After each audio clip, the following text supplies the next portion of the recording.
जय हिंद दोस्तों। जैसा कि आपको पहले से इन्फॉर्मेशन दे दी गई है कि आज का जो ये लेक्चर है ये किस बारे में है, तो दोस्तों मैं आपको बता दूं कि ये जो लेक्चर सीरीज है ये स्वावलंबन प्रोग्राम के तहत चलाई जा रही है। स्वावलंबन प्रोग्राम क्या है इसके बारे में मैं आपको पहले से ही डिटेल एक लेक्चर में दे चुका हूँ। ठीक है, तो आज का जो लेक्चर है ये काय से रिलेटेड है, आइए हम देखते हैं। तो सबसे पहले मैं आपको बता दूं कि अभी हमने जो स्टार्ट किया है वो पेपर फर्स्ट का पार्ट बी स्टार्ट किया है, जिसकी 5 यूनिट 5th यूनिट कल से हम चालू करने वाले हैं। ठीक है, तो आज के इस लेक्चर में आपको कंप्लीट डिटेल देने वाला हूँ कि 5th यूनिट में क्या है और हमें क्या क्या पढ़ना है।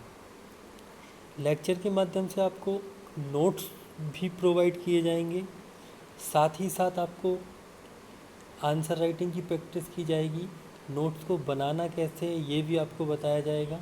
ठीक है, इसके लिए आपको करना क्या है, आपको हमारे टेलीग्राम चैनल को फॉलो करना है और हमें यूट्यूब पर भी फॉलो करना है, साथ ही हमारे चैनल को सब्सक्राइब करना है।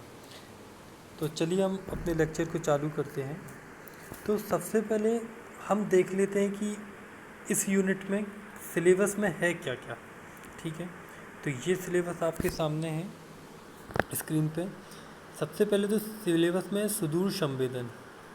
ठीक है, तो जो सुदूर संवेदन है इसमें अपन को क्या क्या पढ़ना है, इसका सिद्धांत पढ़ना है, विद्युत चुंबकीय स्पेक्ट्रम पढ़ना है, उपग्रह पढ़ना है, उपग्रह के प्रकार और सुदूर संवेदन का उपयोग।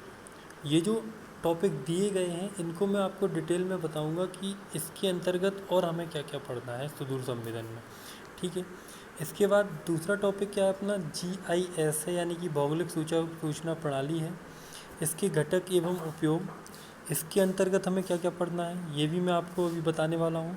साथ में GPS में आधारभूत संकल्पना एवं उपयोग, इसके बारे में भी आपको इस लेक्चर के माध्यम से बताया जाएगा कि हमें इन टॉपिकों में जो मेंस में दिए गए हैं हमें क्या क्या पढ़ना है और किस टाइप के क्वेश्चन आएंगे। चलिए, तो सबसे पहले हम देख लेते हैं सुदूर संवेदन। तो सुदूर संवेदन में हमें सबसे पहले उसकी परिभाषा पढ़ना है, उसका सिद्धांत पढ़ना है। ठीक है, उसकी कार्यविधि को पढ़ना है, सुदूर संवेदन के प्रकार पढ़ना है। अब सुदूर संवेदन के प्रकारों में सुदूर संवेदन को 2 प्रकारों से बांटा जाता है, एक तो निष्क्रिय और सक्रिय। ठीक है, तो हमें इनको पढ़ना है। इसके बाद हमें विद्युत चुंबकीय स्पेक्ट्रम में क्या पढ़ना है, तो विद्युत चुंबकीय स्पेक्ट्रम में हमें विद्युत चुंबकीय स्पेक्ट्रम क्या है, इसका वर्गीकरण भी हमें समझना है। वर्गीकरण में एक्सरे, गामा रे, ये सबको पढ़ना है। ठीक है, अब इसका सुदूर संवेदन में क्या उपयोग है, यानी कि जो विद्युत चुंबकीय स्पेक्ट्रम जो हम पढ़ रहे हैं उसका सुदूर संवेदन में कहाँ कहाँ उपयोग है, किस किरण का उपयोग हम करते हैं सुदूर संवेदन में, ये सब हमें पढ़ना है। ठीक है, इसके बाद हम देख लेते हैं प्रतिबिंबन की विधियाँ, यानी कि सुदूर संवेदन में जो प्रतिबिंब प्राप्त किया जाता है उसकी विधियाँ होती हैं। बेसिकली विधियों को 2 प्रकारों में बांटा जाता है। ठीक है, विषुक्रम क्रमवीक्षण और पुष्पब्रुम क्रमवीक्षण। ठीक है, अब जो पुष्पब्रुम क्रमवीक्षण होती है इसको 2 से 3 भागों में बांटा जाता है। पहला होता है सोपान और ताक, दूसरा होता है काल विलंबन और समाकलन, तीसरा होता है त्रिविमीय प्रतिबिंबन। तो हम इन सभी विधियों के बारे में भी पढ़ेंगे। ठीक है, इसके बाद हमें पढ़ना है सुदूर संवेदन के घटक। तो सुदूर संवेदन के घटक क्या होते हैं, सबसे पहले तो सुदूर संवेदन के घटक का मतलब है कि किस चीज़ से मिलकर बना हुआ है, कैसे ये कार्य कर रहा है, उसमें कौन कौन सी चीज़ें शामिल हैं, इन सब चीज़ों को हमें पढ़ना है। तो सबसे पहले घटकों में ऊर्जा का स्रोत, ऊर्जा का संचरण, पृथ्वी के धरातल के साथ ऊर्जा की अन्योन्य क्रिया। ठीक है, इसके बाद परावर्तित उत्सर्जित ऊर्जा का वायुमंडल में प्रवर्धन। ठीक है, परावर्तित उत्सर्जित ऊर्जा का संवेदक द्वारा अभिसूचन। ऐसे करके हमें सब कुछ पढ़ना है। तो ये घटक, इसके हम घटक में ये वाली डायमेंशन फॉलो करेंगे। ठीक है, इसके बाद उपयोग, तो उपयोग में कृषि के क्षेत्र में होता है, जैव संसाधन व पर्यावरण में भी होता है, मानचित्रण में भी होता है, भूगर्भ एवं खनिज संसाधन में भी होता है, महासागर विज्ञान में भी होता है, नगरीय विकास में भी होता है ना। कई सारी चीज़ों में होता है। जैसे खनिज संसाधन में भी हाल ही में एक न्यूज़ आई होगी, आप लोगों ने देखा है कि जो बक्सहा की जो छतरपुर का जो बक्सहा क्षेत्र है, वहाँ पे हीरे की बहुत बड़ी उपलब्धता पाई गई है ना। तो इस सब चीज़ों के माध्यम से हम क्या करते हैं, सुदूर संवेदन का उपयोग करते हैं। ठीक है, इसके बाद हमें पढ़ना है सुदूर संवेदन उपग्रह के प्रकार। ठीक है, अब सुदूर संवेदन उपग्रहों को दो प्रकार से पढ़ सकते हैं। एक तो सक्रिय सुदूर संवेदी उपग्रह भी होते हैं और एक निष्क्रिय सुदूर संवेदी उपग्रह होते हैं। जैसे सक्रिय सुदूर संवेदी उपग्रहों की बात करें, है ना, तो सक्रिय सुदूर संवेदी उपग्रह में कौन कौन से हो जाएंगे, मेगाट्रॉपिक्स हो गया, ठीक है, IRSat हो गया, और सरल करके एक है वो हो गया, है ना।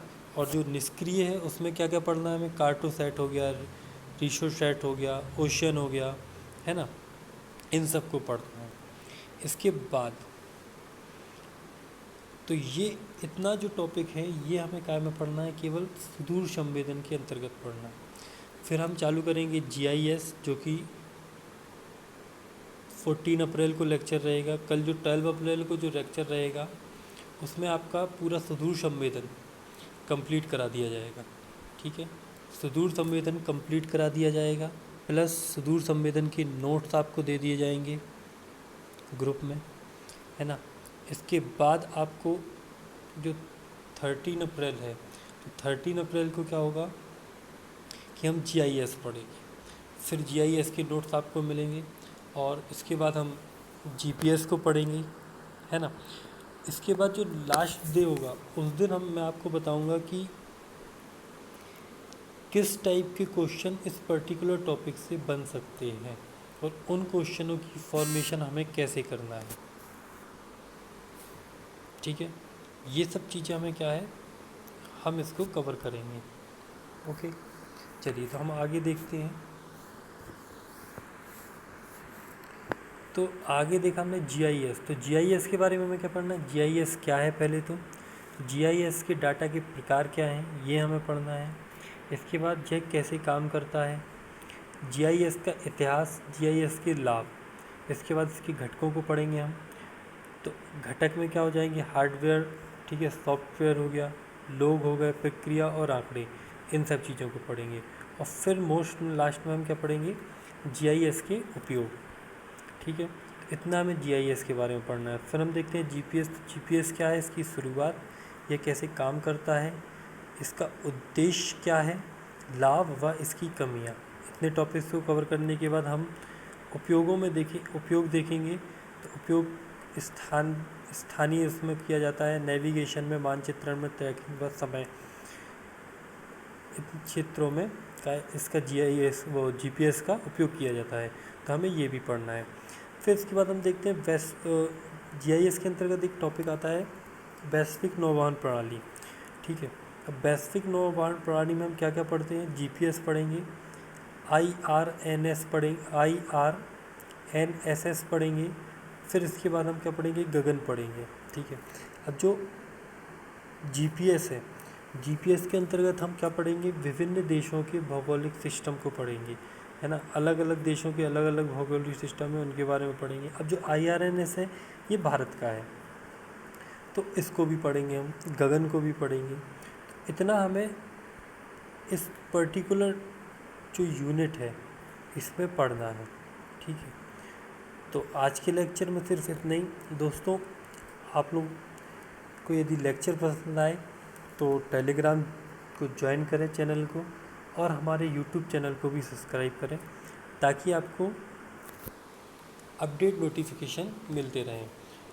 ठीक है, तो आज के लेक्चर में इतना ही, और कल से हम अपनी क्लास रेगुलर स्टार्ट करेंगे। कल का जो टॉपिक होगा वो आपको भेज दिया जाएगा ग्रुप में पहले से ही। ठीक है, और रिकॉर्डेड लेक्चर आपको इसी टाइम तक ग्रुप में मिल जाएगा। Thank you.